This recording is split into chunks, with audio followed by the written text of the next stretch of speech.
चरितम रघुनाथस्य शतकोटि प्रविस्तरम एकैकमक्षरम पुंसा महापातक नाशनम। एक बाणी, एक पत्नी, एक वचनी मर्यादा पुरुषोत्तम प्रभू रामचंद्रजीचं चरित्र जीवाचं कल्याण करणारा आहे।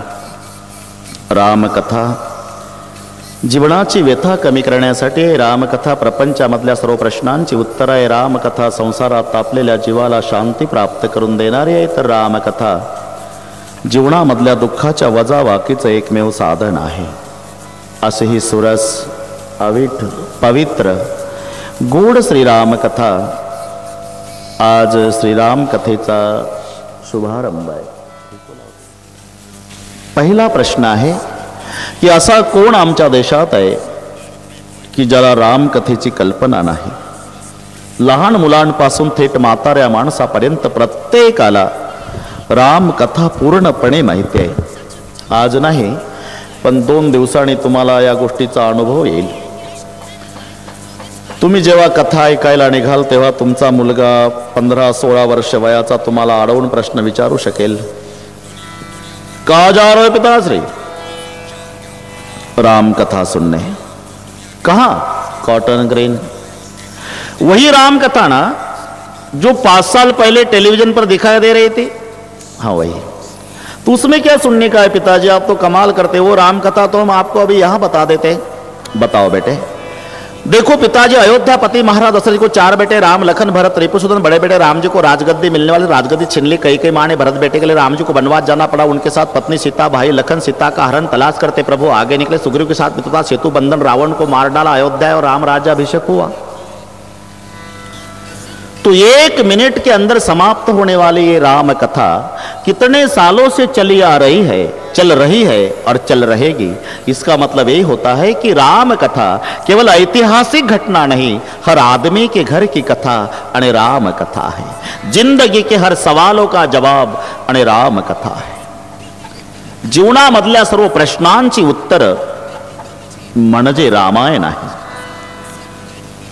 कधी विषय चांगला असतो तर वक्ता तसा नसतो, कधी वक्ता चांगला असतो तर विषय तसा नसतो, कधी वक्ताही चांगला नसतो, विषयही चांगला नसतो। इथे वक्ता आणि विषय, वक्ते ग्रंथ करते गोस्वामी संत तुलसीदासजी आणि सगळ्यांच्या जीवनातल्या प्रश्नाची उत्तर असा विषय श्री राम कथा। नाहीतर भाषण चाललेलं आहे दारूबंदीवर।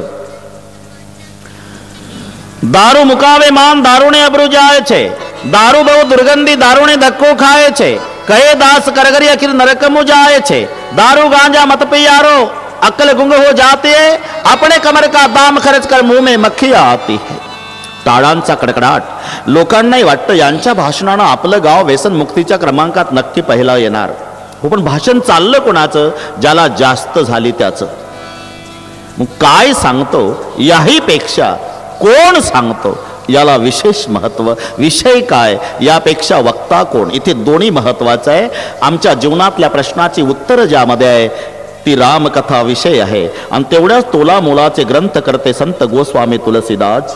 रामायण के अमर प्रणेता कोमल श्रद्धा सुमन चढ़ाओ।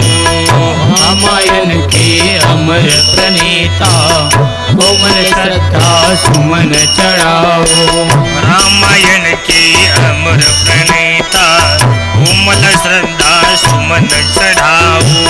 रामायण के अमर प्रणेता कोमल श्रद्धा सुमन चढ़ाओ।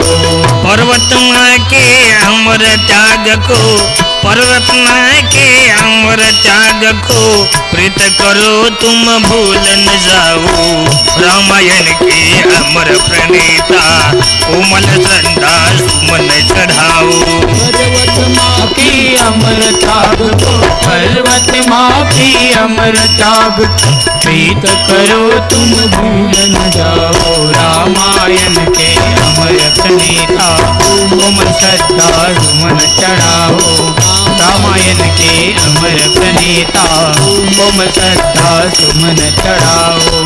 रामायण पे तुलसी सब तक तब तक रहे मानस की वाणी। रामायण के तुलसी जब तक तब तक रहे मानस की बानी। हर रावण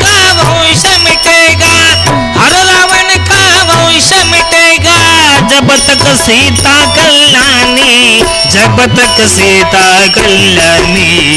रामायण के अमर प्रणेता, कोमल संता सुमन चढ़ाऊं। रामायण के अमर प्रणेता, कोमल संता सुमन चढ़ाऊं। पर्वत मापी अमर त्याग को, पर्वत मापी अमर त्याग को, प्रीत करो तुम भूल न जाओ। रामायण के अमर प्रणेता, कोमल श्रद्धा सुमन चढ़ाओ। रामायण के अमर प्रणेता, कोमल श्रद्धा सुमन चढ़ाओ।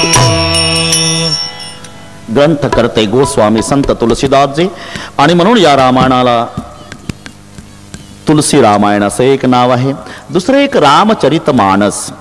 रामचरित मानस का, याचं कारण आहे, रामाचं चरित्र योग्य श्रोता मिळेपर्यंत भगवान शिवजींनी आपल्या मनात ठेवलं होतं आणि योग्य श्रोता पार्वती माता लाभल्यावर ते प्रगट केलं आणि म्हणून त्या ग्रंथाला नाव दिलं रामचरित मानस. दुसरी एक कल्पना आहे मानस सरोवराची उपमा, पण मानस सरोवर उपमेला कमी पडतं. कारण मानस सरोवरामध्ये स्नान करायला जावं लागतं, हे मानस भाविकाच्या घरात येतं, एक फरक. दुसरा फरक, मानस सरोवरामध्ये पाणी आहे, इथे सिद्ध संताची वाणी आहे. मानस सरोवरामध्ये संचार करणारे, विहार करणारे राजहंस आहे, इथं आनंद उपभोगणारे परमहंस आहे. पुन्हा एक फरक आहे, मानस सरोवरामध्ये पाय घसरला तर बुडण्याची भीती आहे, याच्यात जो बुडाला त्याचा बेडा पार आहे. मग यथार्थ नाव दिलाय रामचरित मानस. कोणताही ग्रंथ प्रारंभ करताना गणेश भगवंताचं नमन करण्याची पद्धत गोस्वामी तुलसीदासजी अपवाद नाही, ते सुद्धा प्रथमतः गणेशाला वंदन करतात, नंतर सरस्वतीला. कोणतंही कार्य निर्विघ्नपणे पार पाडण्याकरता गणरायाचं वंदन केलं जातं. गणपती हा विघ्नहर्ता देव आहे, नाही तर गणपती ज्या घरात आहे तिथे सर्कस आहे. आपण विचार करा, भगवान शंकराचे पुत्र गणराया, मग तिथे वाहनाचा मेळ बसत नाही. महादेवाचं वाहन नंदी बैल आहे, पार्वतीचं वाहन वाघ आहे, गणपतीचं वाहन उंदीर आहे, कार्तिक स्वामीचं वाहन मोर आहे, तर महादेवाच्या गळामध्ये साप आहे. वाहनाचा सुद्धा मेळ बसत नाही. नेहमी पार्वतीचा वाघ महादेवाच्या बैलावर टपलेला, कार्तिक स्वामीचा मोर महादेवाच्या गळ्यातल्या सापावर टपलेला, महादेवाच्या गळ्यातला साप गणपतीच्या उंदरावर टपलेला. वाहनाचा मेळ बसत नाही. एवढंच नाही तर मांडीवर पार्वती आहे, डोक्यावर गंगा आहे, मस्तकात उष्णता आहे तर माथ्यावर शीतलता नाम चंद्र आहे. एवढे विरोधाभासी धर्म घरात असताना घर सुरळीत का चाललं, याचं उत्तर रिंग मास्टर गणपती आहे, विघ्नहर्ता गणराय आहे. कोणतेही कार्य निर्विघ्नपणे पार पाडण्याकरता गणपतीचं स्तवन केलं जातं. गणेशाला वंदन, माता सरस्वतीला वंदन, पुढे सीतारामाला वंदन, शिव पार्वतीला वंदन. शिव पार्वतीला वंदन करताना याभ्या विनाण पश्यन्ति सिद्धा स्वांतस्तमेश्वरम श्रद्धा विश्वास रूपिणव भवानी शंकरव वंदे. भगवान शंकराला विश्वास म्हटलेला आहे, तर पार्वती मातेला श्रद्धा. पार्वती श्रद्धा आहे, शंकर विश्वास आहे. शिव पार्वतीला वंदन, राम नामाला वंदन. इतकंच नाही, ज्या अयोध्येत जन्म झाला प्रभूचा त्या अयोध्येला वंदन, अयोध्येतल्या नरनारीला वंदन, शरयू मातेला वंदन, जनकपूरला वंदन, मिथिलापतीला वंदन, सुनैना मातेला वंदन. आता प्रश्न पडला तुलसीदासजीला की अयोध्येमध्ये पहिलं वंदन कोणाला करावं. रामाला आतून नकार आला, म्हणून पात्र निवडलं पहिलं वंदनासाठी कौसल्या माई. बंधू कौसल्या दिसी प्राची, बंधू कौसल्या दिसी प्राची, कीर्ती जासू सकल जग साची, कीर्ती जासू सकल जग साची.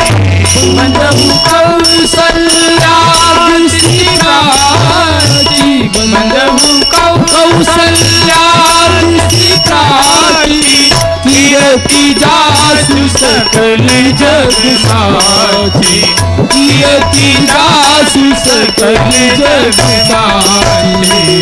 प्रगति हुज रघुपति ससिचार, प्रगति हुज रघुपति ससिचार, विश्व सुखद कल कमल तुसारो, विश्व सुखद कल कमल तुसारो.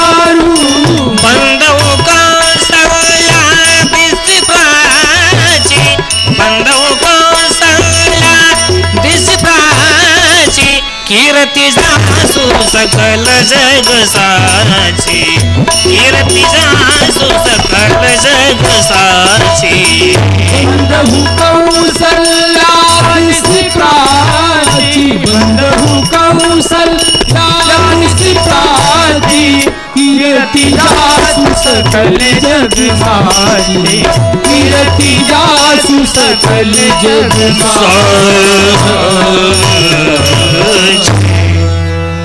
बंधू कौसल्या दिसी प्राची. पहिलं वंदन कौसल्या माईला आहे. कोणी किती मोठा झाला तरी तो आपल्या मातेपेक्षा मोठा होऊ शकत नाही. सबसे बडी है माँ, माँ से बढ़कर कोई नहीं, वो देती है दुआ. एकच माहिती आहे आईला आपल्या बाळाला आशीर्वाद देणे. सबसे बडी है माँ, जगामध्ये मातेपेक्षा श्रेष्ठ पात्र असू शकत नाही.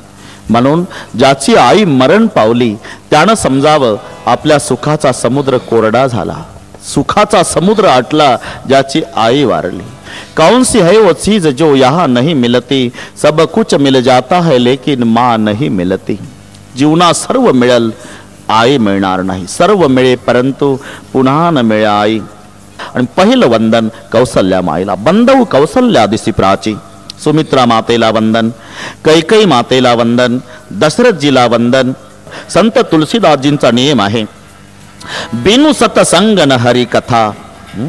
प्रयाग नावाचं क्षेत्र आहे, ज्या क्षेत्रामध्ये एक थोर महात्मे भारद्वाजजी सारखे निवास करतात.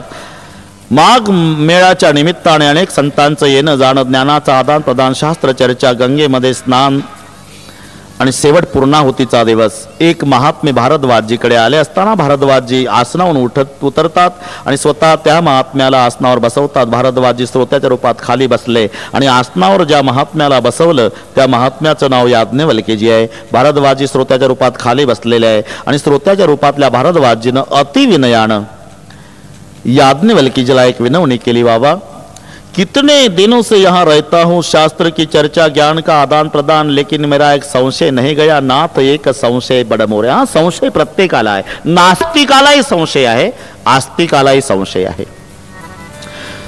देव मानत नाही त्यालाही संशय आहे आणि जो देव मानतो त्यालाही संशय आहे. जो देव मानत नाही त्याला विचारा, तो म्हणतो मानत नाही पण मनात येतं की घर चालवायला कोणी करता असतो म्हणजे एवढं चालतं याचाही कोणी नियंता असला पाहिजे.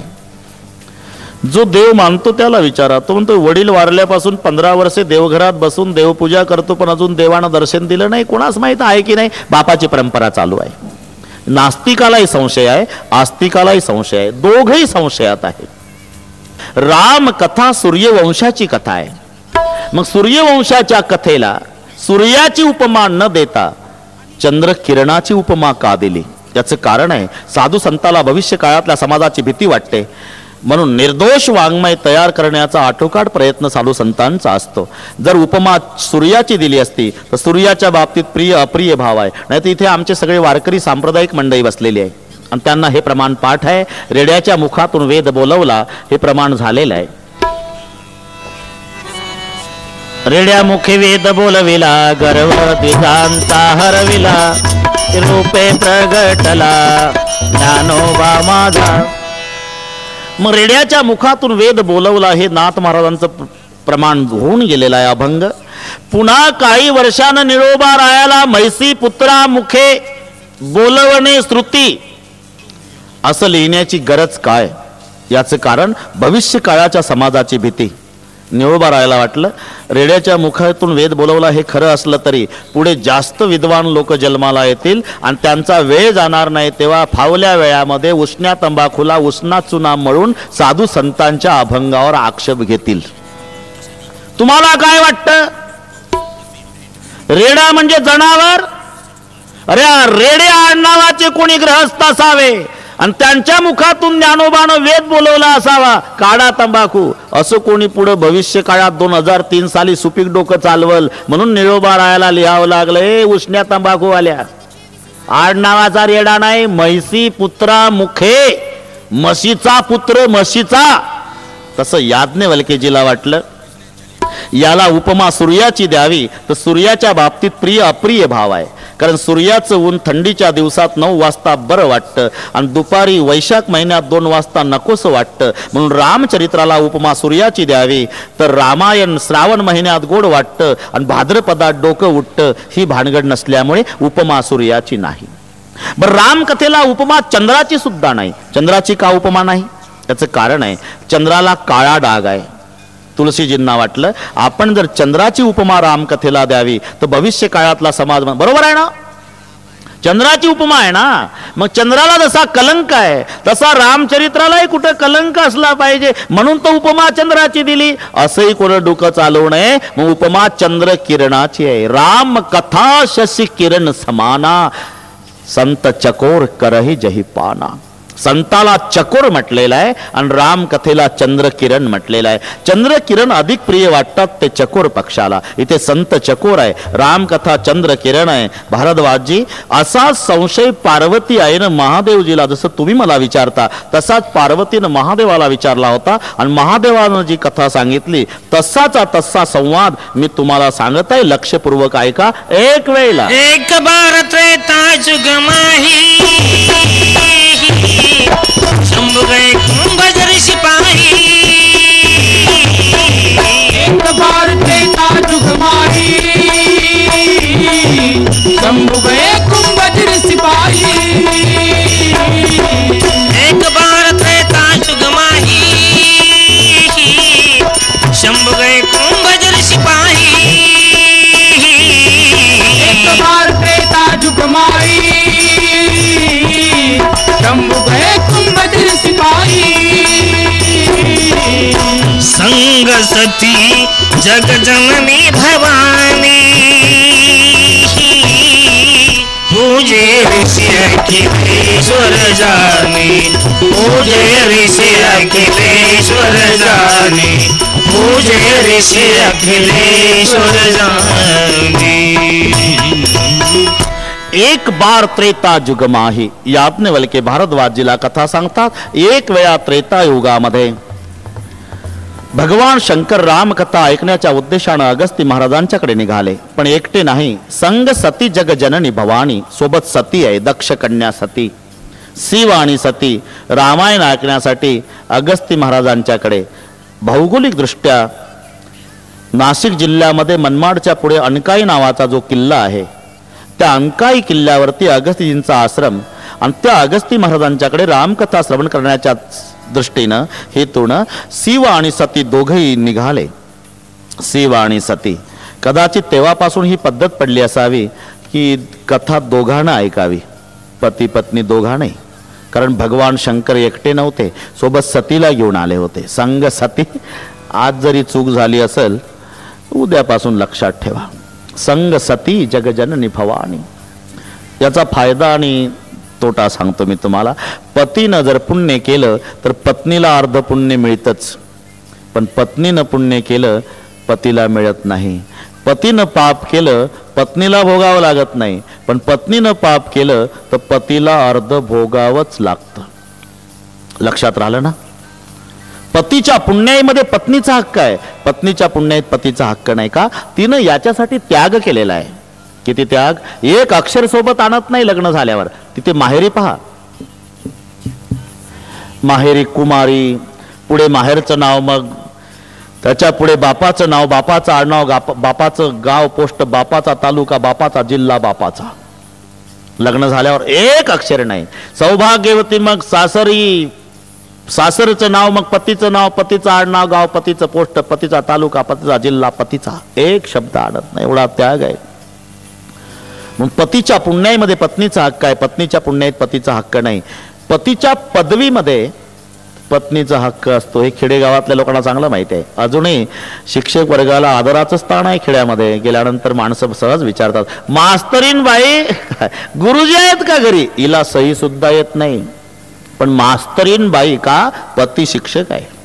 एवढं डोकं चालवा. पती जर शिक्षक असेल तर पत्नीला मास्तरीन बाई म्हटल्या जातं. डॉक्टर असेल तर डॉक्टरीन बाई, वकील असेल तर वकिलीन बाई. याच्या उलट पत्नी शिक्षिका असेल आणि पती जर शेतकरी असेल तर त्याला म्हणते का कोणी मास्तर? तर बघा डोकं फिरलं का रे, मी नांगरायला चाललो, मी कुठला मास्तर? का? पत्नीच्या पदवीमध्ये पतीचा हक्क नाही, पतीच्या पदवीमध्ये पत्नीचा हक्क आहे.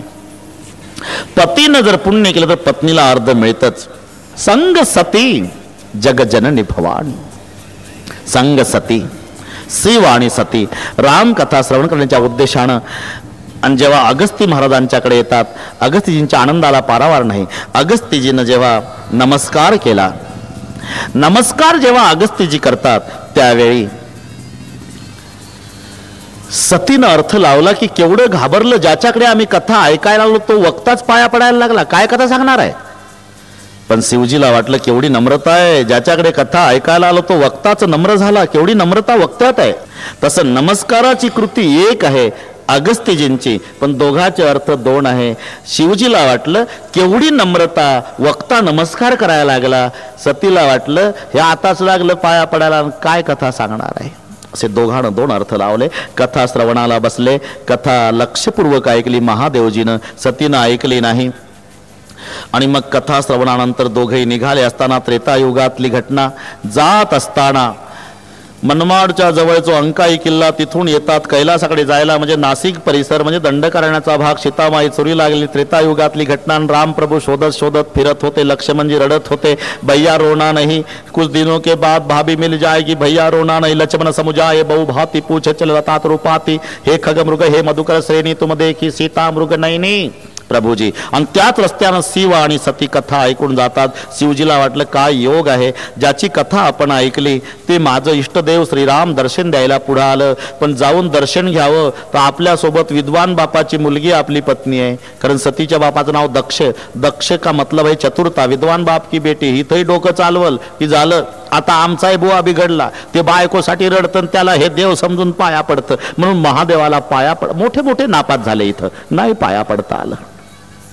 पुढे गेल्यानंतर खूप दूर गेल्यावर अष्टसात्विक भाव आवरता आले नाही. नेत्रातून अश्रू वाहू लागले, रंग रोमांचित झालं, कंठ दाटून आला. महादेवाचे हात जोडल्या गेले आणि पाहून मुखातून शब्द निघाले, सच्चिदानंद घन परमात्मा आपकी जय हो, जय हो, जय हो.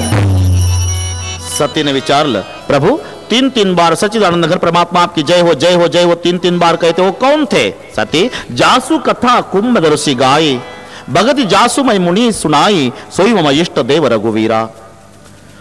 आपण ज्याची कथा ऐकली अगस्ती महाराजांच्याकडे ते माझं इष्ट देव श्रीराम होतं. राम, हाँ. अगस्ती महाराज तो प्रवचन बताते थे राम ब्रह्म है. हाँ, अगर राम ब्रह्म है तो ब्रह्म को वियोग कैसा और वियोगी ब्रह्म कैसे. उसको मालूम नहीं कि मेरी पत्नी कौन चुरा कर ले गया, वो अज्ञान की भांति ढूंढ रहा है ब्रह्म को. वियोग कैसा, वियोगी ब्रह्म कैसे. जो तुम्हारे मन अति संदेव तव की न जाय परीक्षा लेव. महादेवजी म्हणतात, सती जर तुला संशय आहे जात का नाही परीक्षा घ्यायला.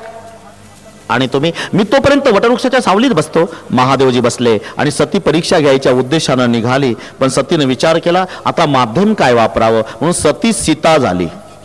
कारण काही काही गोष्टी किती झाकण्याचा प्रयत्न करा तरी प्रगट झाल्याशिवाय राहत नाही. अशा बऱ्याच गोष्टी. तारों के तेजों में चांद छुपे नहीं, सूर्य छुपे नहीं, बादल छायो, ऋण पड़े थे बिरस छुपे नहीं, तारा छुपे नहीं, मांगन आयो, चंचल नारी के नैन छुपे नहीं, प्रीत छुपे नहीं, पीठ दिखायो.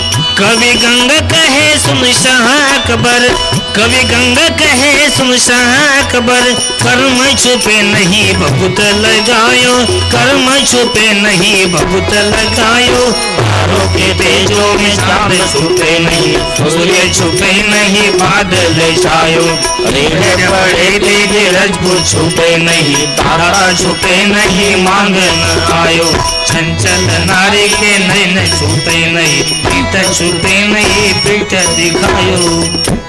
तारों के तेजों में चांद छुपे नहीं, किती तारे चकाकले तरी चंद्र लपत नाही, मेघांची फळी आकाशात दाटली तरी सूर्यप्रकाश लपत नाही, रीड पडे ते रजपूत छुपे नहीं, दाता छुपे नहीं, मांगन आयो. कितीही नाटक केला तरी सतीला ओळखलं राम प्रभूने. मेरे पिता शंकर कहाँ है. सती भयभीत झाली, डोळे मिटले, पुन्हा उघडले. बघितलं तिथे राम नाही, लक्ष्मण नाही. पुन्हा डोळे लावले, पुन्हा उघडले, राम लक्ष्मण सीता बसलेले. पुन्हा डोळे मिटले, पुन्हा उघडले, राम सीता सिंहासनावर आहे तर 33 कोटी देवता सेवा करतात. पुन्हा डोळे मिटले, आता तिथे कोणी नाही. म्हणून भयभीत झालेली सती महादेवजीकडे यायला निघाली. इकडे महादेवजी अंतर्यामी, त्यांनी विचार केला की माझी माता सती सीता होऊन गेली, आता हिच्यासोबत पत्नीत्वाचा संबंध ठेवणं जगातल्या भक्तीच्या नात्याला कलंक आहे. सती जेव्हा जवळ आली तेव्हा महादेवजी म्हणतायत, सच कहो लीन परीक्षा कवन विधी, कहो सत्य सब बात, सत्य कहो. सत्य शब्दावर जोर दिला महादेवजीने. का? त्यांना माहिती होतं ही खोटं बोलणार आहे. सच कहो कैसी परीक्षा ली, धडधडीत खोटं बोलली. कछुन परीक्षा लीन गुसाई, किन प्रणाम तुमरे नाही. परीक्षा वगैरे काही घेतली नाही. फरक एवढाच आहे, तुम्ही दुरून नमस्कार केला आणि मी जवळ जाऊन नमस्कार केला. धडधडीत खोटं, आपल्या सौभाग्याजवळ खोटं बोलली. मग महादेवजी निघाले. अंतर्यामी महादेवाला सगळे कळलं होतं, ही माझी माता सीता होऊन गेलेली आहे, हिच्यासोबत पत्नीत्वाचा संबंध ठेवणं जगातल्या भक्तीच्या नात्याला कलंक आहे. म्हणून मनोमन प्रतिज्ञा केली, या देहात असेपर्यंत हिच्यासोबत मी पत्नीचा संबंध ठेवणार नाही. आकाशवाणी झाली, धन्य हो शिवजी, आप जैसी प्रतिज्ञा करने वाला दुनिया में दूसरा कोई नहीं है.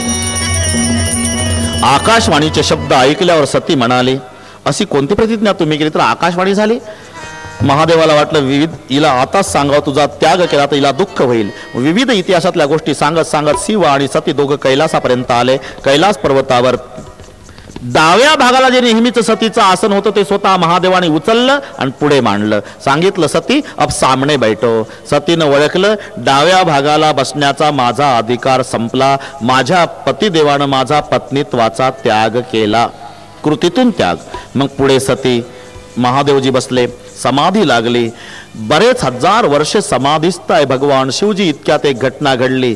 दक्ष महाराजांना प्रजापती पद प्राप्त झालं. पद पद आणि मद हे शब्द जवळजवळचे आहे.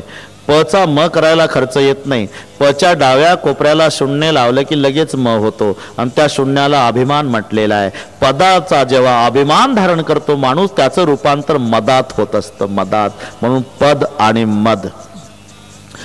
बस दक्ष महाराजांनी विचार केला, आता मला प्रजापती पद प्राप्त झालेलं आहे, मोठं या आयोजन यज्ञाचं करावं आणि सर्वांना निमंत्रण द्यावं, पण महादेवाला बोलवू नये. म्हणजे आपला मागचा बदला. मागचा म्हणजे थोडं कारण होतं, काही फारसं मोठं नव्हतं. ब्रह्मसभेमध्ये सगळे बसले असताना भगवान शिवजी सभेमध्येच बसलेले होते, पण ध्यानस्थ होते. इतक्यात दक्ष महाराज आले, सर्व उठून उभे राहिले. पण शिवजीला माहिती नाही कोण सभेत आलं म्हणून ध्यानामध्ये असलेले शिवजी तसेच बसून राहिले.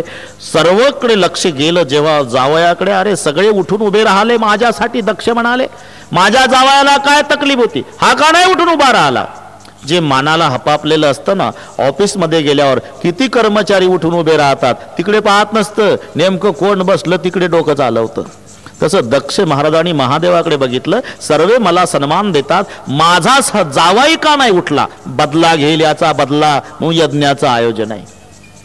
सर्वांना निमंत्रण दिली, भगवान शंकराला नाही. आणि ताकीद केली, हे पहा माझा जावाई शंकर भगवान मानी पुरुष आहे, तो येणार नाही निमंत्रणाशिवाय. पण माझी कन्या सती कदाचित येईल, तिचा कोणी सन्मान करेल, तिच्या सोबत बोलेल, त्याचा शिरच्छेद करण्यात येईल. इकडे भगवान शिवजीची समाधी.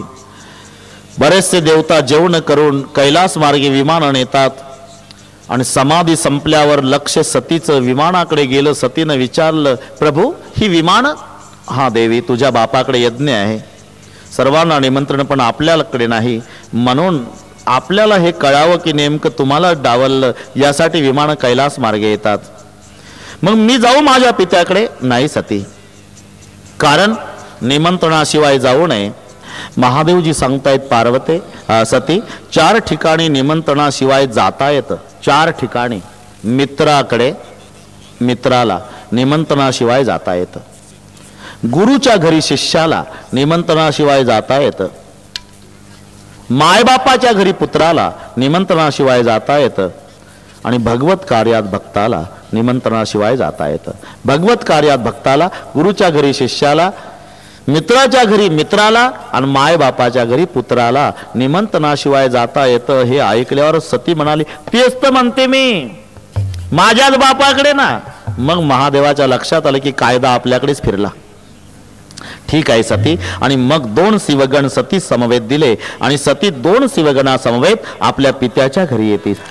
पिता भवन जब गई भवानी, पिता भवन जब गई भवानी, पिता भवनी जब गई भवानी, पिता भवनी जब गई भवानी, दक्षत्रास काहुन सन्मानी, दक्षत्रास काहुन सन्मानी, पिता भवन जब गई भवानी, पिता भवन जब गई भवानी, दास काहुन सन्मानी, दास काहुन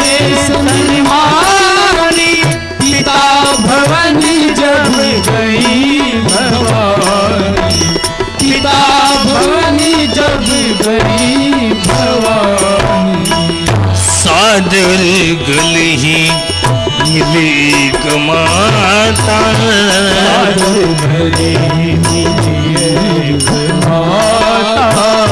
भगिनी मिली बहुत मुस्काता,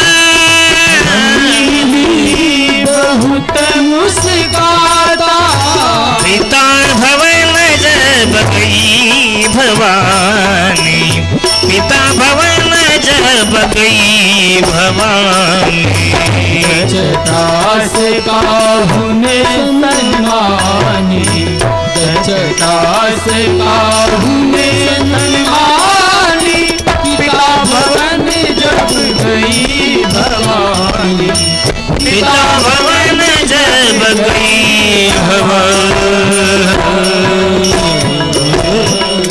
2 शिवगणा समवेत सती आपल्या पित्याकडे येते. झाली पिता भवन जब गई भवानी, दक्ष त्रास काहुन सन्मानी, सादर भली मिले एक माता. इकडे दक्षाची सक्त ताकीद होती, खबरदार, माझा जावाई माणी पुरुष शंकर भगवान येणार नाही, पण माझी सती येण्याची दाट शक्यता आहे. सती यज्ञ मंडपात येईल, तिचा जो सन्मान करेल, तिच्यासोबत जो कोणी बोलेल त्याचा शिरच्छेद करण्यात येईल. दक्ष त्रास काहुन सन्मानी. आणि म्हणून सतीचा कोणी सन्मान करीत नव्हतं. भगिनी मिली बहुत मुस्काता. सतीच्या बहिणी सतीला भेटल्या पण उपेक्षात्मक बुद्धीने विचारू लागल्या. श्रीमंत घराण्यातल्या सगळ्या बहिणी सतीला विचारते. एक बहीण पुढे आली, सती काय दे, तुझ्या पतीने काय घर बिल बांधलं का? अजून तिथंच राहतं जिथं माणसं विनाकारण गर्दी करत नाही तिथं. तर महादेवाचा निवास तिथं आहे. कुठे? जिथे माणसं विनाकारण गर्दी करत नसतात तिथे. स्मशानेश वाकरी डासमर हरपिशाच्या सहचर. लाजली सती. दुसरी पुढे आली, सती काय ताई, ते पाणी पडायचं थांबलं का तुझ्या पतीच्या डोक्यावरचं का अजून पडतंयच पाणी? तिसरी पुढे आली, सती काय ताई, काही कपडे बिपडे घालतो का तुझा पती अजून पहिल्यासारखाच फिरतो? चौथी पुढे आली, सती काय ताई, काय लॉकेट बिकेट केले का अजून मेल्या माणसाचे मुंडकेच गळ्यात घालून फिरतो? पाचवी पुढे आली, सती काय ताई, कोणत्या कंपनीचं पावडर लावतो तुझा पती? भगिनी मिली बहुत मुस्काता, पण सादर भली मिली एक माता. आई आहे शेवटी. आई घाबरली नाही, कडकडून बिलगली. दक्षाची सक्त ताकीद होती, जो सन्मान करेल त्याचा शिरच्छेद करण्यात येईल. पण आई आहे. प्रेम म्हटलं की त्याला म्हटलं जातं प्रेम जिथं भय नाही. हे सूत्र लक्षात घ्या. आणि भय असेल तर समजा ते प्रेम नाही, नाटक आहे प्रेमाचा. प्रेम आणि भय या दोन गोष्टी एकत्रित येऊ शकत नाही. प्रेम, निर्भय प्रेम जगात एकच पात्र करू शकतं, तिला माता म्हणतात. म्हणून पतिव्रते सीता, शास्त्रात गीता आणि प्रेमात माता. एकच पात्र जगात आहे, माता, जिच्या प्रेमात भय नाही. तुमचे काहीचे अनुभव असतील. डॉक्टर साहेब घाई बोलवून घेतात, पाटील बाहेर या, बाहेर या पाटील, इकडे बाहेर या. काय अवघड आहे, वेळ कमी आहे, एक तर बाळ जगल नाही तर बाळाची आई जगल, बोला काय करू. डॉक्टर साहेब बाळ मेलं तरी चालल, माझी मंडळी जगवा. बाप.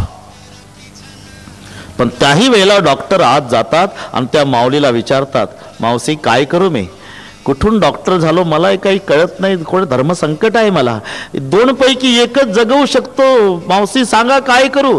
तुम्हाला जगायचं असेल तर बाळाचे तुकडे करून काढावे लागतात, बाळ पाहिजे असेल तर तुम्हाला प्राणास मुकावं लागतं, बोला दोन पैकी एक, वेळ कमी आहे. माझं ऐकाल का हो साहेब, तुम्ही सांगा तर मावशी, माझं ऐकाल. अहो सांगा तर. मी माझ्या पांडुरंगाची शपथ घेऊन सांगते डॉक्टर साहेब, मी मेली तरी चालेल, माझ्या कुळाचा दिवा जगवा. याला म्हणतात माय जिच्या प्रेमात भय नाही. सादर मेली भली एक माता. आपण महाराष्ट्रातच राहतो. आपल्या जवळचाच एक जिल्हा, नगर जिल्हा, अहमदनगर जिल्ह्यामध्ये अकोले तालुक्यामध्ये केळी नावाचं गाव, तिकडचं कोणी असेल तर लक्षात येईल. केळी नावाचं गाव, दिवसा घडलेली घटना, मी प्रेमासाठी सांगतो, दिवसा घडलेली घटना. 10 वर्ष वयाचा आदिवासी समाजाचा मुलगा दिवसा 4 वाजता बिबट्या वाघानं पकडला, मान वाघानं, आणि चालला वडद घेऊन. पण गाठी गाठीचं लुगडं नेसलेली माय धावली आणि बाळाच्या मांड्या धरल्या. मांड्या किती अंतर आहे, मान वाघाच्या तोंडात आहे आणि बाळाच्या मांड्या आईच्या हातात आहे. डरकाळी फोडली तरी मोठ्या मोठ्या शिकाऱ्याची बंदूक खाली पडते, पण आईच्या हातात मांड्या आहे. वडत चालला वाघ, आईला आणि त्या बाळाला नेलं दरीत, जोरात दाबलं, बाळ मरून पडलं, जीप काढून जाग्यावर तडफडून मेलं बाळ, आणि वाघ 5 फुटावर दरीतच ते दृश्य पाहत बसला. पण वाघानं त्या माऊलीवर हल्ला नाही केला. अजून त्या प्रेताच्या मांड्या धरूनच माय बसलेली एकटी. आता तिघच आहे, 5 फुटावर वाघ, मरून पडलेलं बाळ आणि मांड्या धरून बसलेली माय. चित्र डोळ्यापुढे आणा, दरीतली घटना. पण वाघानं हल्ला केला नाही त्या माऊलीवर. का? कदाचित या दृश्याचा त्या क्रूर जनावरावरही परिणाम झाला असेल. ते मनातून विरघळलं असेल, म्हणत असेल माँ मुझे मालूम नहीं था माँ का बेटे पर इतना प्यार होता है, अगर ये मुझे पहला पता होता माँ तो ये जानवर ये गलती नहीं करता माँ, मैं तेरे प्रेम के आगे हार गया हूँ माँ. मग वाघानं हालचाल केली नाही. पण बाप आरडावरडा ऐकून जो बाप पळत आला दरीमध्ये आणि त्यानं बघितलं आपलं बाळ मरून पडलेलं, उचलतो तेवढा दगड बापानं उचलला वाघावर. दगड उचलल्याबरोबर वाघानं नुसती डरकाळी फोडली. डरकाळी फोडली की बापाच्या हाताचा दगड पडला. माझा दृष्टांत संपला. बापाच्या हातातला दगड खाली पडला, पण मायच्या हातातल्या मांड्या नाही सुटल्या. प्रेम त्याला म्हणतात जिथं भय नसतं भय. इथे दृष्टांत आहे, सादर मेली भली एक माता. जरी दक्षानं सक्त ताकीद केली होती, खबरदार सतीचा सन्मान करेल, त्याचा शिरच्छेद करण्यात येईल, पण आईनं मानला नाही कायदा. आई भेटली लेकीला आणि मग जेव्हा सती पुढे आली, यज्ञाच्या मध्यभागी आल्यावर शंकराला पूजेचं स्थान दिसलं नाही आणि सती रागावली. ब्रह्मवृंदांनो, ज्या यज्ञामध्ये महादेवाला स्थान नाही तो यज्ञ पूर्ण होऊ शकत नाही. माझ्या पित्याला तुम्ही सांगायला पाहिजे होतं, पण माझ्या पित्यानं तुम्हाला अधिक दक्षिणा देऊन लोभात पाडलं असेल, हे प्रायचित्त तुम्हालाही भोगावं लागेल. सुनहु सभासद सकल मुनिंदा, हे सुनीचिन शंकर निंदा,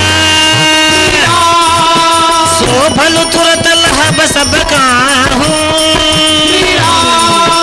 भली भांति पचिता पपिता.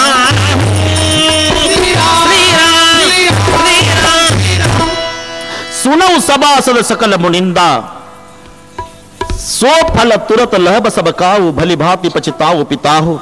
आणि पुढे जेव्हा सती आली, जो माझा पिता भगवान शंकराला मानत नाही त्याच्यापासून झालेला देहही मी ठेवणार नाही. आणि म्हणून सतीनं तजी हो तुरत देह ते हेतू उर दरी चंद्र मौल विषकेतू, असं काही जोग अगणित तनुजारा. भयऊ सकल मख हाहाकारा. सती जळून भस्म झाली. पण सतीची एक वासना होती, मरताना जन्मोजन्मी शंकरपती मिळावे. तुलसीजी कहते वासना पुनर्जन्म का कारण होता है. जन्म घेणे लागे वासनेच्या संगे. मग तीच सती पुढच्या जन्मी मैना माता आणि हिमालयाच्या पोटी जन्माला आली. तिचं नाव पार्वती. हिमालयाकडे एक महात्मा आलेले नारायण. बस यावरून कळलं तुम्हाला कोण आले. नारदजी आले. नारदाला हिमालयाने बसायला आसन दिलं आणि आसन दिल्यानंतर पार्वतीला बोलवून घेतलं. सांगितलं, नारदजी माझ्या मुलीचं भविष्य सांगा. नारदाने भविष्य सांगायला सुरुवात केली. नारद म्हणतात, हिमालया शैल सुलक्षण सुता तुम्हारी, अतिशय सुलक्षणी कन्या आहे हिमालया. हिचं नामचिंतन करणाऱ्या महिला सुद्धा पतिव्रता धर्माचं पालन करतील. ही साक्षात जगन्माता तुमच्या पोटी जन्माला आली. अतिशय सुलक्षणी कन्या आहे. अतिशय सुलक्षणी म्हणजे 4-2 गुण वाईट आहे हिमालया. वाईट म्हणजे हिला जो पती मिळणार आहे. मग तर कान टवकारले मावे बापानं जावयाचं वर्णन ऐकायला. हा सांगा नारदा, त्याचं काळीवर शेत नाही, पांढरीवर घर नाही, त्याचा कोणी वैरी नाही, त्याला कोणी मित्र नाही, त्याला बहीण नाही, त्याला भाऊ नाही, त्याला माय नाही, त्याला बाप नाही, त्याच्या अंगावर कपडा नाही, जोगी जटिल अकाम नग्न मंगल वेश. कोण्या मायबापाला हे वर्णन ऐकावं वाटल जावयाचं? काळीवर शेत नाही, पांढरीवर घर नाही, त्याचं कोणी बहीण भाऊ नाही, त्याला मित्र नाही, कोणी शत्रू नाही, बहीण भाऊ नाही, माय बाप नाही, त्याच्या अंगावर कपडा नाही, जोगी जटिल अकाम नग्न मंगल वेश. असं स्वामी यही क मिलई परहस्त सिरेश. हे वर्णन ऐकताना हिमालय म्हणाले, अहो एकुलती एक मुलगी आहे, थोडी दक्षिणा वाढून घ्या बाबा, पण जरा चांगलं सांगा. ये कोई जब की बातें नहीं हिमालय, परहस्त सिरेक. हे वर्णन ऐकताना हिमालय मैनेच्या डोळ्यात अश्रू आले दुःखाचे, पण पार्वतीच्या डोळ्यात आनंदाचे. का? पार्वतीनं विचार केला की हे वर्णन महादेवाला जुळतं, म्हणजे या जन्मी मला भगवान शंकर पती मिळतील. नारदजी जातात, पण जाताना सांगतात हिला तपश्चर्या करावी लागेल. असं सांगून नारदजी निघून गेले. आणि मग पार्वती माता दुसऱ्या दिवशी पित्याची परवानगी घेऊन तपश्चर्या करण्याच्या हेतून अरण्यात दिलेले आहे. घनघोर खडतर तपश्चर्या पार्वती आईनं केली. संवत सहत मूल फल खाए, सागु खाई सतवर्ष गवाए, कछु दिन भोजन बारी बतासा के, कठिन कछु दिन उपवासा, बेलपाती मही पर्व सुखाई, तिनि सहत संवत सोई खाई, कुणी परिहार सुखाणी उपरणा, उमई नाम तव भयवा परिणा. काही 1000 वर्षे पाणी, 1000 वर्षे वायू, 1000 वर्षे फळ, 1000 वर्षे पाला, पुढे पाला खायचा बंद केला म्हणून नाव अपर्णा. काही माणसं म्हणतील महाराज 1000 1000 1000 1000 सगळे आकडे 1000चे सांगता. 1000 वर्षे पाणी, 1000 वर्षे फळ, 1000 वर्षे पाला, सगळे आकडे तपाचे 1000 वर्षाचेच आहे. तर पार्वतीचं लग्न कोण्या वयात झालं? कोण कुठं डोकं चालवल? अरे बाबा, त्या युगाच्या मानाने हिशोब करायचा असतो. आपण विचार करा, प्रत्येक युगामध्ये आयुष्याचं 1 शून्य कमी झालं. 1 शून्य. सत्ययुगात प्रत्येकाला 1,00,000 वर्ष आयुष्य होतं. शून्य कमी झालं त्रेतायुगात 10,000 वर्ष. पुन्हा शून्य कमी झालं द्वापार युगात 1,000 वर्ष. पुन्हा शून्य कमी झालं कलियुगात 100 वर्ष. आता 100 वर आलं. आता सर्व मिळून देवाला प्रार्थना करू, मायबापा आता शून्य कमी करण्याच्या भानगडीत पडू नका. 10 मध्ये काही बागायचं नाही. शत गणिले 100 वर्षाची गणना आहे. माणसं 60-65 वर्षे जगतात. मग 60-65 वर्षे वयाच्या आयुष्य मर्यादेमध्ये छातीला हात लावून सांगतो माणूस, पठ्ठानं 10 वर्ष तप केलं, पटतं की नाही? मग 60 वर्षे वयवालं मर्यादा आपली मनुष्य जन्माची. आता 60 वर्षाची, 65 वर्षाची, 100 म्हणायची आहे नुसतं. त्याच्यात 10 वर्ष तप केल्याचं जर पटतं तर 1,00,000 वर्ष आयुष्यामध्ये 2-4 हजार वर्षे पार्वती तपास गेले. तुमचं माझं काय जातं? हिशोब त्या मानाने बघायचा. खडतर तपश्चर्या पार्वती आईची. आता कथा बदल करतात. इकडे महादेव भगवान शिवजी सती जळून भस्म झाल्याचं कळाल्यापासून बैरागी झाले. बस कुठे ध्यान करतात, कुठे नामचिंतन करतात, कुठे एकांतात बसतात. एक दिवस रामभद्र आलेले आहे. रामभद्रजींनी महादेवजीला नमस्कार केला. बस विवाह करो भगवान शिवजी, विवाह करो. हाथ जोड़ ले। नहीं रामभद्र जी, एक बार देख लिया संसार, दोबारा नहीं देखने का। शहाणी माणसं पुन्हा पुन्हा घोड्यावर बसण्याच्या भानगडीत पडत नाही। एक बार संसार देख लिया, दोबारा नहीं देखने का। मेरी आज्ञा है, ठीक है, अगर तुम्हारी आज्ञा है तो मैं तुम्हारी आज्ञा सर पे रखता हूं रामभद्र जी। सर पे मत रखो शिव जी। क्यों? मुझे डर लगता है। कौन से बात का? तुम्हारे सर पे गंगा बहती है तो मेरी आज्ञा भी बहकर चली जाएगी, तो क्या करूं? हृदय में रखो। धन्यवाद, मैं हृदय में रखता हूं, करूंगा शादी, वचन दिलं। रामभद्र निघून जातात। एक दिवस सप्तर्षींना बोलवलं भगवान शिवजींनी, सांगितलं सप्तर्षी पार्वतीची परीक्षा घ्या। सप्तऋषी परीक्षा घ्यायला येतात आणि सप्तर्षींनी परीक्षा घेण्यासाठी आटोकाट प्रयत्न केला, पण पार्वतीनं एका वाक्यात सांगितलं, देखो सप्तर्षी जी, जन्म लूंगी मरूंगी, जन्म लूंगी तपश्चर्या करूंगी मरूंगी, जन्म लूंगी तपश्चर्या करूंगी मरूंगी, जन्म लूंगी तपश्चर्या करूंगी, कितनी बार जन्म लूंगी तपश्चर्या करूंगी मरूंगी, दोबारा जन्म लूंगी, लेकिन पति भगवान शिव जी को भी करूंगी। सप्तर्षि खुश झाले। बस देवी कल्याण हो, हम परीक्षा लेने आए थे सप्तर्षि, अब हट छोड़कर अपने पिता के घर चले जाना देवी, असं सांगून सप्तर्षि निघून जातात। दुसऱ्या दिवशी पार्वती माता पिता बोलवायला आल्यामुळे हिमालयाकडे निघून गेली। सप्तर्षी महादेवाकडे येतात आणि महादेवजीच्या पुढे सप्तर्षी पार्वतीचं वर्णन करतात आणि सर्वांगाचे कान करून महादेवजी ऐकू लागले। त्यावेळी शेवटचं वाक्य ऐकलं, उस देवी का ये वचन है शिवजी, तपश्चर्या करूंगी मरूंगी, जन्म लूंगी तपश्चर्या करूंगी मरूंगी, जन्म लूंगी तपश्चर्या करूंगी मरूंगी, जन्म लूंगी तपश्चर्या करूंगी, लेकिन पति शिवजी को भी करूंगी। या शेवटचं वचन ऐकता ऐकता महादेवजीची समाधी लागली। सप्तर्षी निघून जातात। महादेवजी समाधिस्थ आहे, त्यांच्यावर परिणाम कामदेवाचा होईना। मग कामदेव दाट पाल्याच्या वटवृक्षाच्या फांदीमध्ये लपून बसलेले, पुष्पाचा धनुष्यबाण, कुठे आम्रवृक्ष आहे, पण या रामायणामध्ये देखी रसाल बिटप बरसाखा, वटवृक्षाच्या दाट पाल्याच्या फांदीवर तेही पर चढेव मदन मनमाखा, सुमन चापणे सरसंधाणे, अतिरिस ताके श्रवण लगी ताणे, छाडे विषम विषक उर लागे। अनुसंधान केलं, धनुष्याची दोरी ओढली, पुष्पाचा धनुष्यबाण, आणि बाण सुटला, महादेवजीच्या वक्षस्थळावर येऊन आदळला। छाड़े विषम विषक उर लागे, छुटी समाधि संबुत बजागे। सफेद नयन वाले, सफेद नेत्र वाले शिवजी जिधर उधर देख रहे, कौन है समाधि भंग करने वाला, कौन है, कहा चुप कर बैठा है, कौन है जिन्होंने मेरी समाधि भंग की। आणि त्या वटवृक्षाच्या फांदीवर दृष्टी स्थित झालेली कामदेव आहे। तिसरा नेत्र उघडला, तव शिव तिसरा नयन उदारा, चितवत काम भैव जरिचारा, जाऊन भस्म झाला। तिसऱ्या नेत्राच्या द्वारा काम जाळला का? कामाचा नंबरही तिसरा आहे, म्हणून तिसऱ्या नेत्राच्या द्वारा तिसरा नंबरचा काम जाळलेला आहे। कामदेव जळून भस्म झाला, तेव्हा कामदेवाची पत्नी रती विलाप करीत करीत महादेवजी पर्यंत आलेल्या, निस्तेज झालेली। महादेवजीच्या पुढे येऊन रती विलाप करते, रती आजपासून तुझा पती बिगर शरीराचा राहील, पण द्वापार युगात कृष्ण पुत्र मदन या रूपात तुझा पती तुला प्राप्त होईल, असं सांगितल्यावर रती निघून गेली। रती निघून गेल्यानंतर भगवान शिवजीच्या पुढे सगळ्या देवतांनी लाईन लावलेली आहे।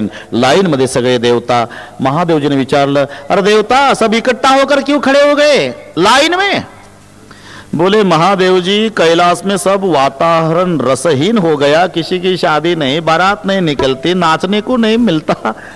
देवता सांगतात, पण सरळ म्हणत नाही तुम्ही लग्न करा मग तुम्हाला मुलगा होईल ना, तो तारकासुराला मारल मग आम्ही सुखी होऊ, असं उलट बोलतात। रसहीन वातावरण, किसी की शादी नहीं, बारात निकलती नहीं, का नाचने का मौका नहीं मिलता। महादेव जी बोले, मैं तुम्हारी होशियारी सब समझता हूँ, भगवान के पास ज्यादा चतुराई नहीं चलती, चतुराई चूल्हे पड़े। भगवान बोलते, मेरे पास ज्यादा होशियारी मत दिखाना, क्यों? भगवान चतुरा के शिरोमणि है, भगवान के पास नहीं चलती। भगवान शिव जी बोले, अरे मुझे मालूम है आप किस लिए आए हो, मेरा विवाह होगा, मुझे पुत्र होगा, वो पुत्र तारकासुर को मारेगा, लेकिन आपकी विनंती मैं स्वीकार नहीं करता। मेरा राम भद्रा का मुझे आदेश है, विवाह करो, तो मैं जरूर विवाह करूंगा। वराती होऊन हिमालय प्रदेशात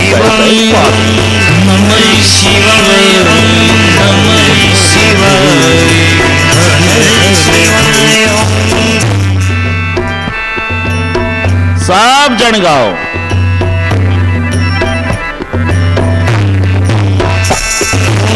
गंगाधराय शिव हर हर भोले नमः शिवाय.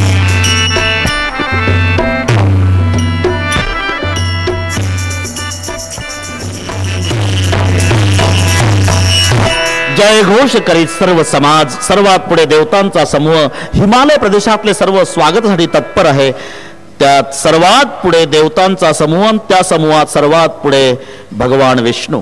भगवान विष्णू परमात्म्याला बघितलं सगळ्या हिमालयाच्या प्रदेशातल्या लोकांनी विचारलं, आप दुल्हे राजा? विष्णू भगवान बोले नहीं, मैं दुल्हा नहीं बराती हूं. नाचू लागले. का? त्यांनी विचार केला, वरातीतली माणसं इतकी सुंदर तर नवरदेव किती सुंदर. विष्णू परमात्म्याकडे पाहून, आपण नवरदेव का? विष्णू भगवान म्हणला, नाही बाबा, मी वरातीतला एक माणूस आहे. मग आनंदानं नाचतात. का? अरे वरातीतली माणसं एवढी देखणी आहेत तर नवरदेव किती देखणं असेल. विष्णू बोले, अभी 10 मिनट रुको, आपको पता लगेगा. जब दुल्हा तुम्हारे गाव आएगा तो कौन बचे गया, सब भाग जाएंगे गाव वाले. यांचं स्वागत झालं. आणि मग जेव्हा जयघोष करीत भगवान शंकराचा सगळ्या समाज भूतवेताळाच्या समवेत आला, सगळ्यात पुढे लहान लेकरं होती. लहान लेकरं, त्या मुलांनी बघितलं आणि आपापल्या घरी जाऊन सांगतात, पिताजी माताजी दरवाजा बंद करो मां, जिन्होंने ज्यादा पुण्य किया होगा वही बचेगा. वो दूल्हा नहीं यमराज आया अपने गांव में. यमराज दूल्हा नहीं मां, ज्यादा पुण्य किया वही बचेगा मां. लहान लेकर शुद्ध अंतकरणाचे असतात, जे खरं आहे ते सांगतात. घर घर बात असी लरी कर न कही. आपापल्या घरी जाऊन आपापल्या मायबापाला सांगितलं, पिताजी बस अंदर से ताला बंद करो, माँ दरवाजा बंद करो, बस बाहर मत जाओ. दूल्हा नहीं यमराज आया अपने गांव में, जिन्होंने ज्यादा पुण्य किया होगा वही बचेगा. माँ मत जाओ, बाहर मत जाओ. जेव्हा सगळे पळून गेले तेव्हा भगवान शंकर नवरदेवाच्या स्वरूपात शृंगीला विचारतात, शृंगी जी मालिक, इस गांव में ये रिवाज है क्या? क्या जिस गांव में हम जाते हैं, प्रदेश में जाते हैं तो सब गांव वाले भाग जाते हैं. ये रिवाज पहिले नहीं था मालिक, ये तुम्हारे कदमों का प्रभाव है. म्हणजे तुम्हाला सांगितलं सापाचं काय काम लग्नात, तर तेही गळ्यात घालून चालला, लोक घाबरून पळतात. इतक्या सासूबाई पुढे आल्या. सासूबाई, महादेवाची सासू कोण? मैना माता. हातात आरती, आणि आरती ओवाळण्यासाठी सासू पुढे आली आणि आरतीचा हात गळ्यापर्यंत पोहोचल्यावर आरती सहित सासू खाली पडली. खाली पडल्यावर महादेवानं विचारलं, शृंगी ये कोण आहे? तुमच्या सासूबाई. काय झालं? असंच होतंय महाराज. म्हणजे गळ्यापर्यंत हात आला तिचा, तुमच्या सासूबाईचा, आणि गळ्यात साप जिवंत बघितला आणि तिला धक्का बसला. माझ्या जावयाच्या गळ्यात रात्रंदिवस जिवंत साप, तर माझ्या लेकीचं कसं होईल? म्हणून सासूला मूर्छा आली महाराज. अरे मला माझ्या सासूची दया येते शृंगी. का? सापाला काळ म्हणतात. काळ. जिचा जावाई काळाला गळ्यात घालून फिरतो तिच्या कुंकवाला धोका नाही. काळाला गळ्यात घालतो तो महादेव, काळाच्या फणावर नाचतो श्रीकृष्ण, आणि काळावर झोपतो तो श्री विष्णू. जिचा जावाई काळाला गळ्यात घालून फिरतो 24 तास, तिच्या मुलीच्या कुंकवाला धोका नाही, तरी सासूला असं वाटावं. दुसरा एक भाव आहे, आरती खाली पडली का? बरेच दिवस मैना मातेनं आरती सजवलेली होती. सोन्याची आरती, सोन्याच्या फुलवाती. माझा जावाई भगवान शंकर कैलासपती आहे म्हणे, मी त्यांना सोन्याच्या आरतीनं ओवाळणार आहे. पण जेव्हा आरतीचा हात वर गेला सासूचा आणि महादेवाच्या डोक्यावर चंद्र बघितला, मैना मातेला वाटलं जिथं माझ्या जावयाला रात्रंदिवस चंद्र ओवाळतो तिथं डालड्याची फुलवात काय कामाची. लाजून आरती पडली. एक भाव. सासूबाईला आत नेण्यात आलं. मग सगळीकडे शांतता पसरली. आता अख्ख्या हिमालय प्रदेशात एकच चर्चा. कोणाबद्दल? तो आला पाहिजे रे, तो विण्यावाला, तो चिपळ्यावाला बुवा, तो शेंडी हालून भजन करतो की नाही, तो आला पाहिजे. त्यानं बघितलं हा नवरदेव, तो आला पाहिजे. अख्ख्या हिमालय प्रदेशात एकच चर्चा, तो बुवा आला पाहिजे, त्यानं जुळवलं हे लग्न. हा नवरदेव बैलवाला, त्यानं बघितला. इतक्यात आवाज आला, नारायण. ते अशाच वेळेला येतं. तुम्ही पहा, आता इतकं जवळ आलेलं आहे. शक्ती हिमालयाच्या घरात आणि शिव हिमालयाच्या दारात. इतकं जवळ आहे. शक्ती घरात आहे, शिव दारात आहे. पण दारातल्या शिवाशी घरातल्या शक्तीचं तोपर्यंत मिलन होत नाही जोपर्यंत मध्ये महात्मा येत नाही. महात्मा वेल्डिंगच्या कामावर आहे, वेल्डर आहेत. इथे नारद जी आले. मत जाओ, कोई सम्मान नहीं देगा बाबा, क्या बिगाड़ा था तुम्हारा, ऐसा दूल्हा देख कर लाया. नारद जी बोले देखो भाई, पूरी दुनिया मुझे साधु कहती है, सम्मान मिला तो जाना, अपमान हुआ तो नहीं जाना, ये मुझे शोभा नहीं देता, अपमान हुआ तो भी जाऊंगा. नारद जी आले, थंड स्वागत झालं. नारदानं पूर्व जन्म इतिहास सांगितला. हिमालया ही मागच्या जन्माची सती दक्षाची कन्या, शिवाची जन्मोजन्मीची पत्नी आहे. सगळ्या इतिहास सांगितला. तिच्या हातून थोडी चूक झाली. दक्षाच्या घरी यज्ञ चालला होता, ते जवळून भस्म व्हावं लागलं. तुझ्या पुढे जन्माला आली ती तुझी मुलगी पार्वती म्हणून या जन्मी, पण ती जन्मोजन्मी शंकराची पत्नी आहे. हे सगळे सांगितलं. हिमालयाचा गैरसमज दूर झाला आणि पुन्हा उत्साहात सर्वांचं स्वागत झालं. पहिल्यांदा भोजनाचा कार्यक्रम आणि मग लग्नाचा समारंभ. 4 मंगल फेरे झाले. धर्म अर्थ काम मोक्ष. आणि पार्वती आईचा हात हिमालयानं महादेवाच्या हातात दिला. पाणीग्रहण सोहळा यथासांगरित्या पार पडला. पाणीग्रहण सोहळा सर्व झाल्यानंतर पार्वती माता जायच्या वेळेला हिमालयाच्या पाया पडली. पण हिमालयासारखा पहाड ढसाढसा रडला. मी का सांगतो हे, एकुलत्या एक मुलाच्या मरण्यानं कदाचित बाप रडणार नाही, पण लेकीच्या सासरी जाण्यानं रडल्याशिवाय राहणार नाही. त्याचं कारण आहे. काय कारण? सगळ्या घराची काळजी बाप घेतो, पण बापाची काळजी घरात फक्त मुलगी घेत असते. मुली इतकी काळजी बापाची कोणीच घेत नाही. तिचे वडील दुपारी कमी जेवले ना तरी बेचैन होऊन जाते मुलगी. कोणी बोललंय वाटतं पप्पाला, आज कोणी पप्पाला बोललं वाटतं, माझे पप्पा कमी जेवले, कोणी बोललं वाटतं, बेचैन होऊन जाते. बोलून दाखवत नाही पण मुलगी बेचैन. आणि संध्याकाळी अजिबात वडील जेवले नाही तर मग मुलगी जेवत नाही. सगळ्या घराला झोपू देते, मध्यरात्र होऊ देते. चोर पावलानं बापाच्या खोलीत जाते, कॉटवर बसते, तोंडावरचं पांघरून काढते आणि जशी माय लेकराच्या तोंडावरून हात फिरवते तशी मुलगी झोपेत बापाच्या तोंडावरून बापाला जाग येते. रडू लागतो बाप. बेटा, माझी आई मेली तेव्हा मी 6 महिन्याचा होतो. मला लोक सांगतात तू मला अशा कृतीनं माझ्या आईची आठवण करून देतेस. कशाला आलीस बेटा? परीक्षा आहे, जा अभ्यास कर. नापास होईल बाबा मी. काय झालं बेटा? दुपारी कमी जेवले तुम्ही, आता अजिबात नाही जेवले बाबा. कोणी बोललं का तुम्हाला? कोण नाही बोललं बेटा. माझी आई बोलली असेल बाबा तर तिचं मनावर घेऊ नका. कोण नाही बोललं बेटा. मग काय बरं नाही का बाबा? औषध देऊ का बाबा? डोकं दाबून देऊ का बाबा? गोळ्या देऊ का बाबा? चहा करून देऊ का? काही खायला करून देऊ का बाबा? कपडे मळले धुवून देऊ का बाबा? अख्ख्या घराची काळजी बाबा. पण बाबाची काळजी मुलगी घेत असते. तुम्हाला काय वाटतं? मुलगी घर सोडते तेव्हा माहेर सोडून सासरी जाताना रडत असते. ती स्वतःसाठी नाही. समजून घ्या. म्हाताऱ्या आजीजवळ, म्हाताऱ्या आजोबाजवळ, स्वतःच्या आईजवळ, मोठ्या भावाजवळ, धाकट्या भावाजवळ, प्रत्येकाजवळ मुलगी रडते माहेर सोडताना. ते फक्त बापासाठी रडते. सूक्ष्म चिंतन करा. बापासाठी. आजीनं सांभाळलेलं असते. सुरकुत्या पडलेली आजी, दोरीनं चष्मा बांधलेली, पांढरे केस झालेली आजी, जेव्हा वधूच्या पोशाखामध्ये ती मुलगी पाया पडते, आजी येते ग, आणि मग पोटसी घेते. आजी रडू लागते. सुखी राय बेटा, माझी नको काळजी करू आजी, माझी नको काळजी करू, माझ्या बाबांना सांभाळ. आजोबाच्या पाया पडेल. आजोबा मी चालली आजोबा. सुखी राय बेटा, माझ्या बाबांकडे लक्ष द्या आजोबा. मग आईच्या पाया पडते. आई किती वेळा माझ्या बापाला टाकून बोलले आयुष्यभर, पण माझा बाप फिरून तुला शब्दाने बोलला नाही. मी समजूत काढत असे तुझी, आता तुझी समजूत काढायला कोण नाही. आई माझी शपथ आहे, आजपासून माझ्या बापाला दुखी करत जाऊ नको. धाकट्या भावाच्या गळ्याला बिलगून रडते. भैया केवढे कष्ट करतात रे आपले बाबा, तरी वाटेल तसा त्रास द्यायचा, आजपासून त्रास देऊ नको. मोठ्या भावाच्या चरणी माथा विनम्र करते, रडते. दादा तू घरातला करताय, तुझ्यावर जबाबदारी आहे. आता बाबांचं खरं नाही, एक अटॅक येऊन गेला, औषधाची गोळ्याची काळजी घेत जा, मी निघाले. बस कन्या जब घर छोड़ती तो केवल अपने बाप की भलाई चाहती है. कण्वासारखा मुनी रडला शकुंतलेसाठी, जनकासारखा विदेही राजा रडला सीतेसाठी, हिमालयासारखा पहाड रडतो आज पार्वतीसाठी. सामान्य माणसं रडतात, यात काय नवला. एरवी पुरुष रडला तर माणसं नावं ठेवतील, बांगड्या भरणा.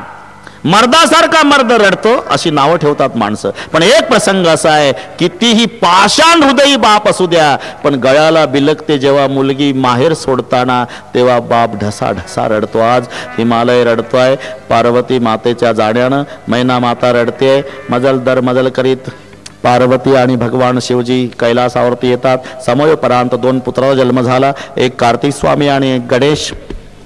कार्तिक स्वामीच्या द्वारा तारकासुराचा वध झाला असे काही दिवस गेले. एक दिवस अति प्रसन्न वदन महादेवजी, अति प्रसन्न वदन. आणि मग पार्वतीला वाटलं हीच विचारण्याची संधी आहे. पत्नीनं पतीला केव्हा काम सांगावं याचंही उत्तर रामायणात आहे. इतकंच कशाला, पतीनं पत्नी कशी सांभाळावी याचं सुद्धा उत्तर रामायणात. प्रभु क्या देवी, मुझे गत जन्म की याद है. मैं आपकी पत्नी दक्ष कन्या, मेरा नाम सती था. आपके साथ राम कथा सुनने के लिए अगस्त जी के आश्रम में आए थे. अगस्त जी की सरलता का मैंने गलत अर्थ लगाया, करा ध्यान से नहीं सुनी, आपका कहना नहीं माना. मेरे पिता के आगे चल रहा था, दोबारा जाना पड़ा. मेरा जन्म हिमालय की गोद में, मेरा सद्भाग्य. इस जन्म में आप पति मिले, लेकिन एक जन्म लिया प्रभु तो भी संशय नहीं गया. लेकिन पहले जन्म में मैं आपके साथ वाद करती थी, अब संवाद. वाद वेगळा, संवाद वेगळा. दोघात चालतो त्याला संवाद म्हणतात. आणि अनेकात होतो तो, आलं लक्षात, अनेकात होतो तो वाद आणि दोघात चालतो तो संवाद. कौरव पांडवांचं बोलणं हा वाद आहे, कृष्ण अर्जुनाचं बोलणं संवाद आहे. म्हणून गीतेचे शेवटचे शब्द पहा, श्रीकृष्णार्जुन संवादे. ज्याच्यात काही निष्पन्न असू शकत नाही त्याला वाद म्हणतात. मैं पहले जन्म में आपके साथ वाद करती थी प्रभु, अब संवाद करती हूँ. पहले सवाल पूछती थी परीक्षा वृत्ति से, अब जिज्ञासा वृत्ति से. पूछो देवी, आप कहते थे कि राम ब्रह्म, अभी भी कहता हूँ. उस राजकुमार की बचपन की कथा कहो, यज्ञोपवीत संस्कार की कथा कहो, बाद में सीता स्वयंवर की कथा कहो, वनगमन की कथा कहो, दशरथ मरण की कथा कहो, अहिल्या उद्धार की कथा कहो, जटायु मरण की कथा कहो, शबरी उद्धार की कथा कहो, वाली वध की, सुग्रीव मित्रता की कथा, सेतु बंधन की, रामेश्वर लिंग की कथा, रावण वध की कथा कहो. बाद में अयोध्या आए तो राम राज्याभिषेक हुआ, वो भी कहो. भक्ति ज्ञान वैराग्य के बारे में कहो. आपको अनुकूल लगे तो भगवान स्वधाम कैसे गए वो भी कहो. और मेरी पूछने में कुछ गलती हो गई तो वो भी कहो. महादेव जी हंसने लगे, अरे देवी तूने तो सवाल करते करते मुझे पूरा रामायण बता दिया है. धन्य धन्य गिरिराज कुमारी, तुम समान नहीं को उपकारी. मैं आपको जरूर कथा सुनाता हूँ देवी, लेकिन आज तो 9 बजे है ना, कल बराबर शाम 6 बजे आना देवी. आज की कथा यहाँ विश्राम लेती है. अतिशय सुंदर कथा. म्हणून आमच्या देशाचं हे वैशिष्ट्य आहे. 2 ऋषी, 2 महात्मे, 2 साधू, 2 संत एकत्रित आल्यावर ग्रंथाचा जन्म होईल त्यांच्या चर्चेतून. यात नवल नाही. मग पत्नीचा प्रश्न, पतीचं उत्तर, या पती पत्नीच्या संवादातही जिथं शास्त्र जन्म घेतं त्या देशाचं नाव जगात हिंदुस्थान. बस एकमेव देश आहे जिथे पती पत्नीच्या संवादामध्ये जन्म शास्त्रांचा झालेला आहे. असा एकमेव वैभवशाली देश हिंदुस्थान आहे. आमच्या देशाचं वैशिष्ट्य, तुम्ही कुठेही फिरा जगात तुम्हाला मंदिराला खांब दिसतील, खांब. पण खांबासाठी मंदिर ज्या देशात बांधल्या गेलं तो देश हिंदुस्थान. नेवाशाला ज्या खांबाला टेकून ज्ञानोबारायांनी ज्ञानेश्वरी लिहिली त्या खांबासाठी मंदिर. म्हणून दलाई लामा, तुम्हाला सगळ्यांना माहित आहे, बौद्ध धर्माचे मोठे संत, त्यांचे उद्गार आहे की 5 पांडवांचा जन्म भारतात झाला. 5 पांडवांचा. आणि सध्या 5 पांडवांची भूमिका वेगवेगळे देश बजावतीलही. भीमाची, अर्जुनाची, नकुलाची संत दलाई लामा म्हणतात. भीमाची भूमिका अमेरिका बजावत आहे, नकुल अर्जुनाची भूमिका अन्य देश बजावतील, सहदेवाची भूमिका कोणी देश बजावेल, पण धर्माची भूमिका बजावणारा जगात एकच देश आहे आणि त्याचं नाव हिंदुस्थान आहे. ही भूमिका नाही कोणाला जमत. तेव्हा अशा वैभवशाली देशात भरत खंडी नरदेह प्राप्ती ही तो परम भाग्याची संपत्ती. तेव्हा भगवान शिवजी सांगतायत पार्वतीला, बस कल आना देवी, आज तो समय खत्म हुआ है ना, कल 6 बजे आना. उद्या अतिशय सुंदर कथा आहे, राम जन्माची कथा. ज्यांनी मला निमंत्रण दिलं ते आमचे रामायण कथा कमिटीचे अध्यक्षच आहे.